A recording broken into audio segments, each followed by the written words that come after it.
The Unrelating podcasts are meant to be for education and entertainment. They don't constitute a service or advice. For personal struggles, please reach out to a medical or mental health professional.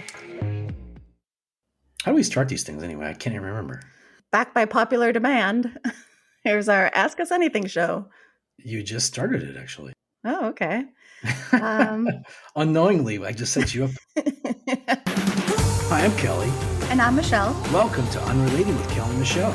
I've been a licensed marriage and family therapist for over 2 decades. And I'm the show producer and co-host. Together, we'll explore how we engage in relationships, why we do what we do, and what causes people to unrelate. This is where we take listener questions and thoughts and just talk about them. People reached out to us the past couple of weeks, and we have a couple of questions here that we're excited to address. These actually are really fun. So I'm glad people have reached out to us. Yeah. We have a couple of fans out there. It's probably my mom. Thanks to your mom. Yeah. Exactly. Okay, here we go. Question number 1. Hi, Kel and Michelle. I wanted to get your take. I keep seeing this thing on social media. If he wanted to, he would. Have you heard of it? And if so, what do you think about it? Have you heard of it, Michelle? Oh, yes. Yeah. Okay.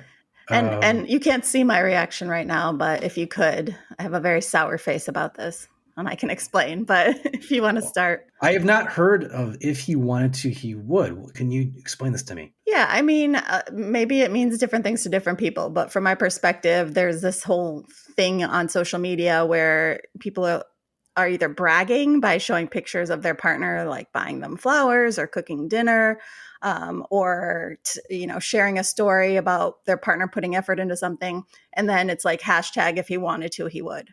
Are we calling out men here? What I've seen on social media is mostly women doing that. So yeah, it's women basically saying like, if he's not putting effort into it, dump him. Because if he really wanted to, he would. Mm-hmm. Okay. But I find the whole if he wanted to, he would movement super problematic as a therapist.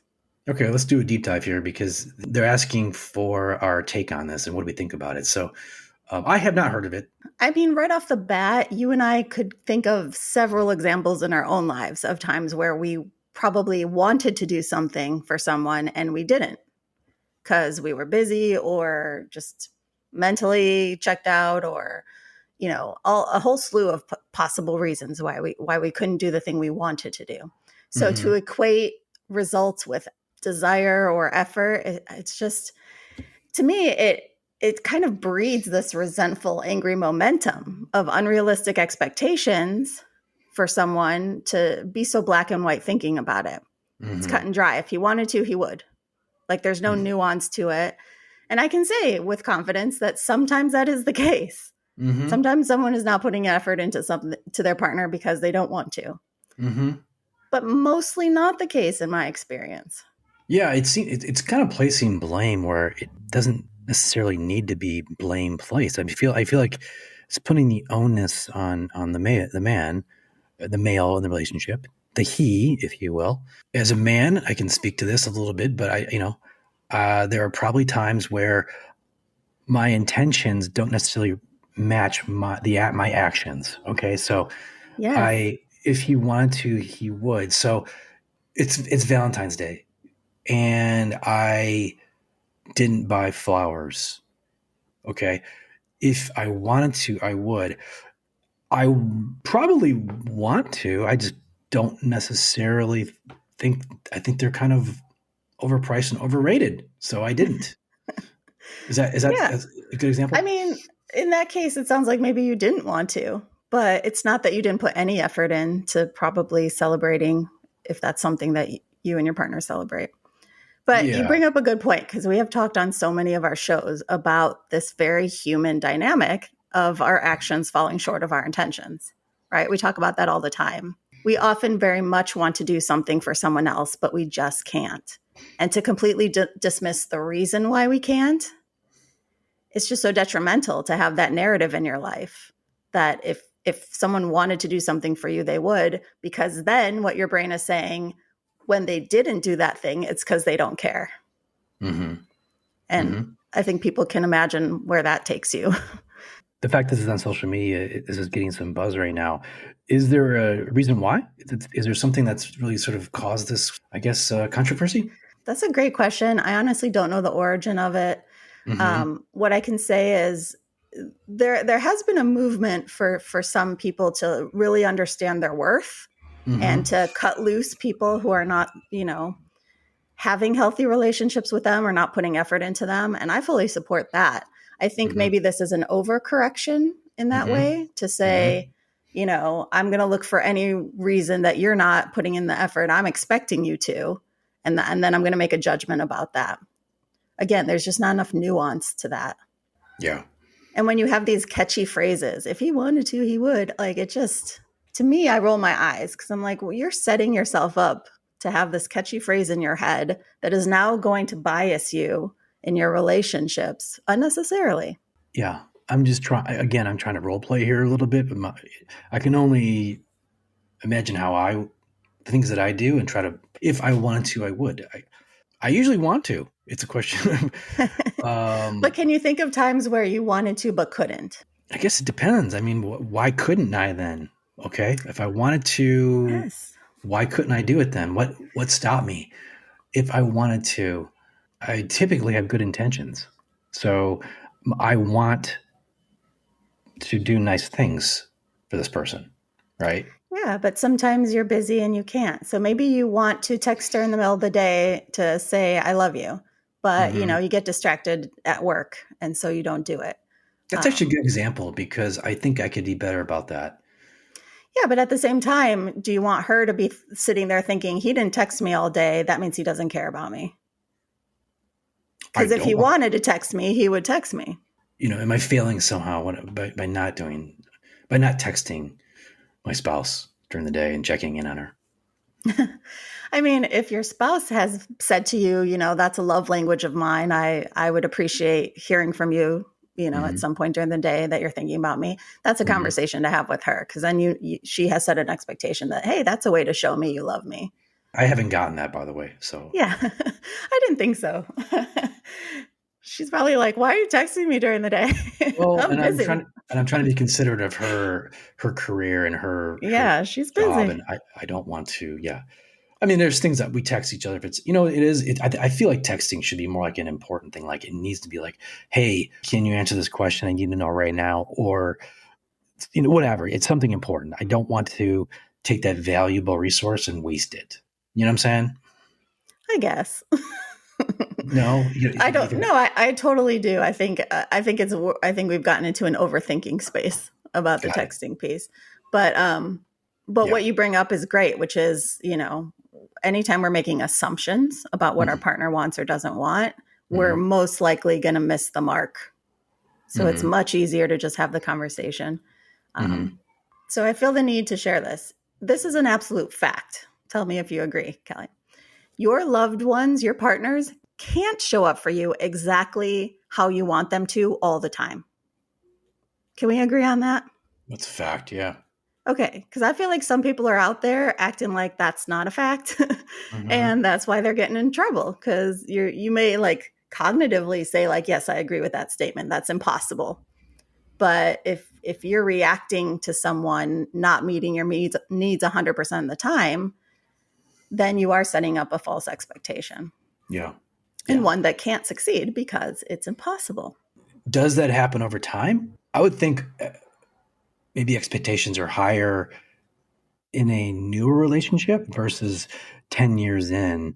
Maybe expectations have been a little bit lower, or a little lower, right? Because you've kind of established a pattern of behavior over that 10 years. So, um, Yeah. I people think who would, expectations are just a little more well known mm-hmm, because you've known someone longer. I think the danger is you knew I couldn't get through a whole show without mentioning social media, but because of social media and phones and texting as our major form of communication and all of that, the social skills have devolved to such an extent that women are rightfully feeling frustrated and men about those early dating phases yeah, with ghosting and just like ineptitude in communication. mm-hmm, I can see why there is this movement saying if he wanted to, he would. to just have people aware, like, especially in those early days when you're dating and getting to know each other, you want to see the person put in effort. And if they're not trying to get together with you, if they're not making you a priority in some sense, then that should tell you something about where they're at. But you can't assume anything. So it would be important before cutting off a potential new relationship to find out, like, why is this person not putting in the effort? Is it because they don't want to? Is it because they don't have the capacity to? Is it because my expectations and their expectations of the level of communication are different? I might be okay with once a week text where, my new date might want once a day text. And so I'm going to disappoint that person if I don't know what their expectation is. You brought up a good point, the idea of dating in 2025 and what that looks like for people and how difficult that must be now, especially with social media and especially with, texting, because there is a communication skill that's being lost, I think. They don't have that same skill to go up to a person and talk to them like they may have pre-texting and pre-social media and pre-email. So there's some skills that are being lost among people, usually younger generation. Older people may still have those skills. So yeah, and a guy might think he's flirting by putting a fire emoji, under your picture. But what's a girl supposed to do with that? It's like, okay, but like, are you going to ask me out? Or, are you going to ask me any questions about my life? So there's just so much effort and mental energy you put into those first, second, third dates. And then so much of that time is wasted when people can't communicate well with each other. Agreed. Yeah. I think the genesis of this social media topic, if he wanted to, he would. It does strike me as something that's more dating focused versus long-term relationship focused in some ways. I feel like they're saying that if he wanted to, he would reach out, or he would do this, or he would do that. He'd be a bit more engaging, or he'd be a bit more loving. These things that are missing right now from a lot of relationships. That's what I'm sensing from this vibe. It's a vibe I'm getting from this particular, social media craze, or whatever you want to call it. Yeah, I agree with you. I think it is applicable, though, when you're in a long-term relationship and life gets in the way of you being able to meet each other's needs. And that can be kids, work, family obligations, all sorts of things. So it's just a dangerous mindset to have, to be so absolute, to say if he wanted to, he would, because that's not taking into account your partner's capacity in that moment. And what they're going through and what their expectations are. And you're like throwing the baby out with the bathwater. Yeah, look, it's an interesting conversation and topic. And because these things become pervasive on social media, and there's this whole subliminal messaging that happens when you're scrolling and you keep seeing the same hashtags or the same memes, it becomes part of like your zeitgeist. And so it's very easy to just kind of start accepting these messages without even meaning to, if you are a heavy social media user. But isn't there a case where there's smoke, there's fire? And like the fact this is even out there, isn't that because there is an issue? Yeah. I'll take my own advice and give someone the benefit of the doubt in that I'm assuming the origin was well-intentioned. I just think it's devolved. Well, thanks for this great question. I mean, it certainly is thought-provoking for me. I hadn't heard of this, and now that I do, I'm going to be very sensitive to. If I wanted to, I would. Yeah. I like it too because, I didn't realize what a strong opinion I had until we started talking about it. But clearly, I definitely think clinically there's something significant about the phrase, and we got the opportunity to dissect it a little bit. Question number 2. Hey, Kel and Michelle. I travel quite a bit for work, and I feel like my husband loves it. I asked him what his secret single behavior was when I was out of town, and he just seemed pretty vague. Should I be worried? Ha ha. Anonymous. I love that. I think this term secret single behavior, and Michelle, correct me on this if I'm wrong, but I believe this is a Sex and the City term that Carrie Bradshaw used. You know what? I just love that you're quoting Carrie Bradshaw. because, usually it's G.I. Joe. So I love the diversity now that you're bringing to your examples. Secret single behavior. Do you want to define that for everyone? Secret single behavior. Oh, here it is. Secret single behavior, SSB, is a term coined on Sex and the City for the habits people do when they are alone that they wouldn't necessarily do in front of a partner. These are often quirky, embarrassing, or private activities that people indulge in to recharge and be themselves, such as eating snacks while standing in the kitchen, having a solo dance party, or examining their pores in a mirror. Well, that's not secret. That's something that's... I know, like dancing, eating a snack in the kitchen. How are those secret behaviors? Yeah. You don't do that when your spouse is there in the room? Okay, so my secret single behaviors, I immediately go to like, okay, what am I eating now that she's gone? Who am I hanging out with?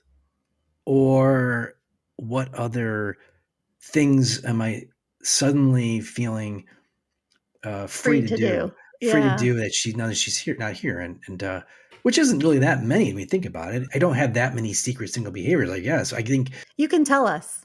Your wife doesn't listen to our show, so no, your secret's safe. She'll never hear this. This person saying their husband was vague. Okay, should she be worried? She said, "Haha," though, right? Yeah. I feel like she's not that worried, but it's a good conversation topic. Yeah. No, I don't think she should be worried. I think this is a situation where he's probably being coy and like he's like, haha, I'm just gonna.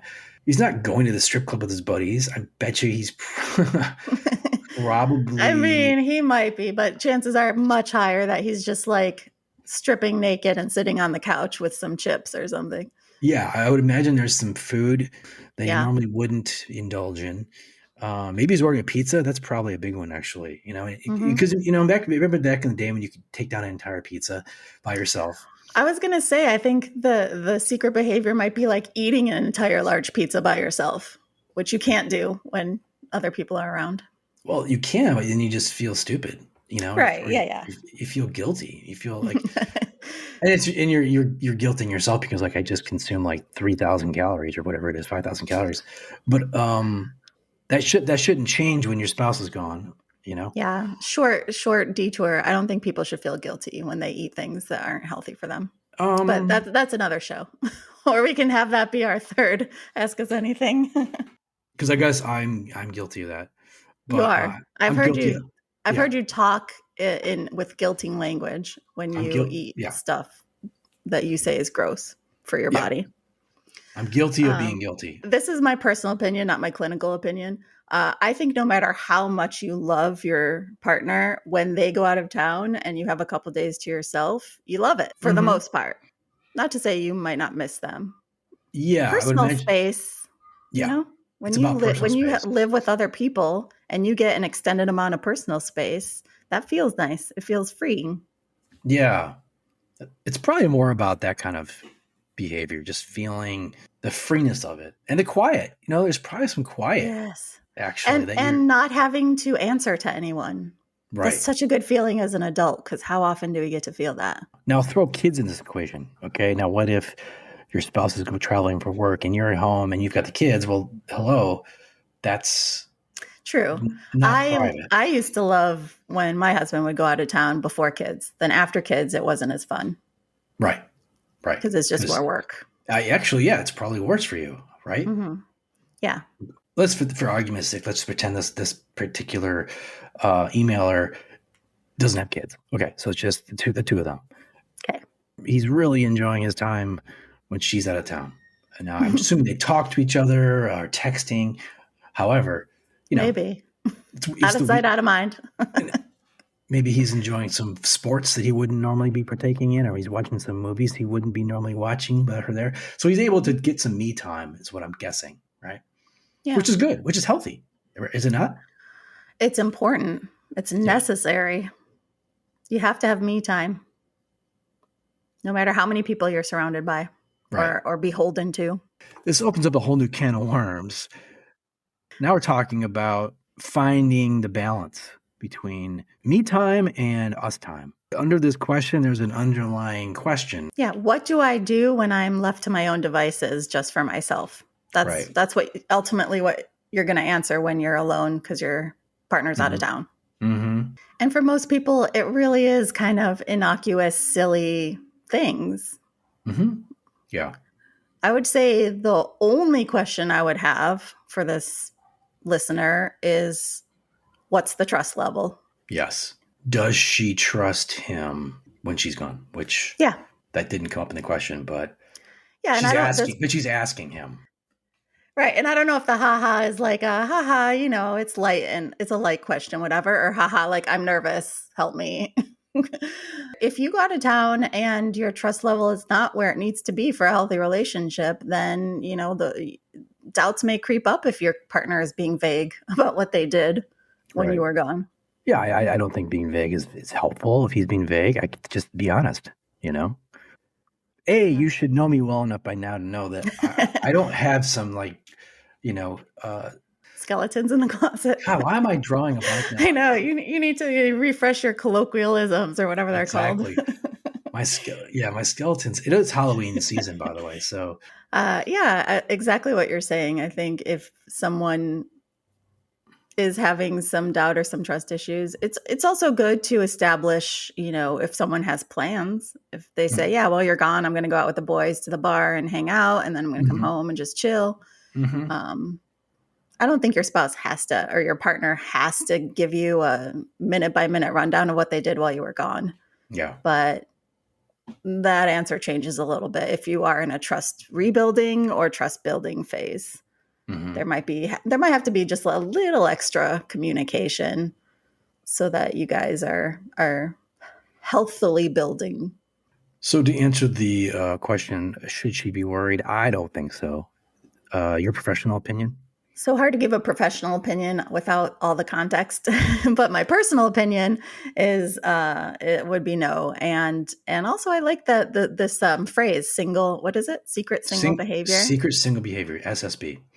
So, isn't this interesting? Our last question, I was having like a little catchy phrase for something. But in this one, because I'm not biased against it, I'm like, oh, what a cute catchy phrase. So even I'm not consistent.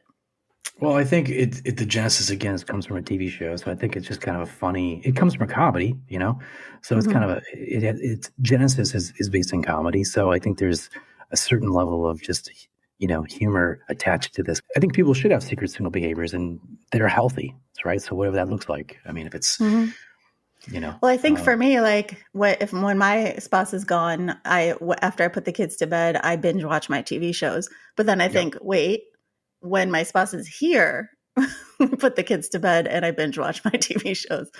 So not so secret.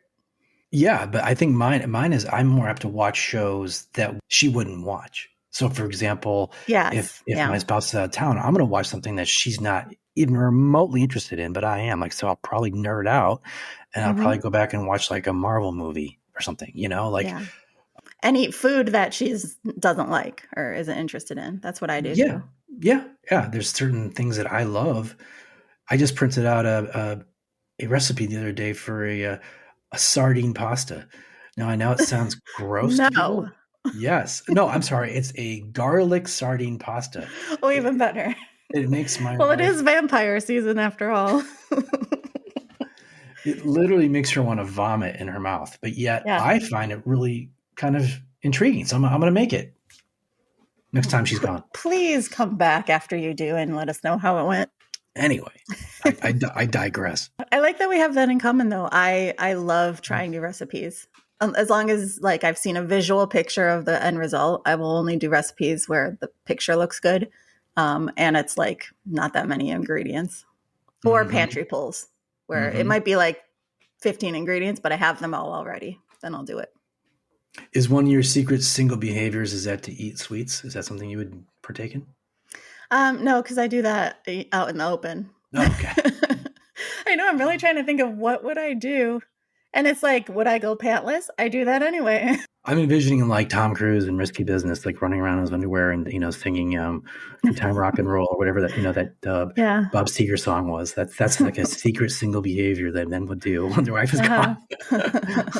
I did read an article, or it was some study that did ask guys what they do when their partner's gone. And it was all very like innocent stuff. It did involve a lot of like walking around naked, which is interesting. Didn't realize that was such a desire for men. Well, you know what's funny? That's not something I do around my spouse. I just don't. I don't walk around naked. And that's something would I be more apt to do when she was gone? Absolutely. I think there's something freeing about that. We've really gone down a rabbit hole here. All right. Well, look. I like these questions. These are great questions. So again, thank you to Anonymous and Anonymous for reaching out to us. This has been fantastic. Hopefully we helped. You shouldn't be worried about your spouse having a secret single behavior. Well, I wouldn't go that far. That's quite a blanket statement. All right. But this is one of the traits I love most about you is in the moment, you always choose to be reassuring. I'm just taking his side. Oh, okay. So you're going bro code. Here I thought you were like trying to be nice to this lady and comfort her. And it was the opposite. Yes, exactly. It's bro code. Dicks before chicks. Yeah, I think that's the term. Another cutesy term for things. Well, thank you, Michelle, once again. This has been fantastic. It's been another exciting and very interesting episode of Ask Us Anything. I really enjoy these episodes because I think we're kind of speaking off the cuff, just giving our opinions on things, which could go terribly wrong and probably has. But just almost anything someone asks, I feel a calling to like bring some kind of clinical slant to. Obviously, that's the point of me doing this. But it's so funny how no matter what someone's asking, there are certain themes that come up about, couples' health, communication, and trust, and all of those things. Expectations, assumptions. Yeah. We could go on. It all comes down to basic human connection. Yes. And I would really like if more people would come on the show to talk about things like this. So please email us at theunrelatingpodcast@gmail.com and hit us up on our socials so that you can be a guest or ask us questions and talk things through with us. If you're struggling with family, friends, or just life in general, in a bad relationship and wondering what to do, or you want a relationship and to set yourself up for success, then we want to talk to you. So make your appointment on Unrelating. To be a guest, ask a question, or recommend a topic, drop us an email at theunrelatingpodcast@gmail.com. And be sure to follow us on Instagram and YouTube.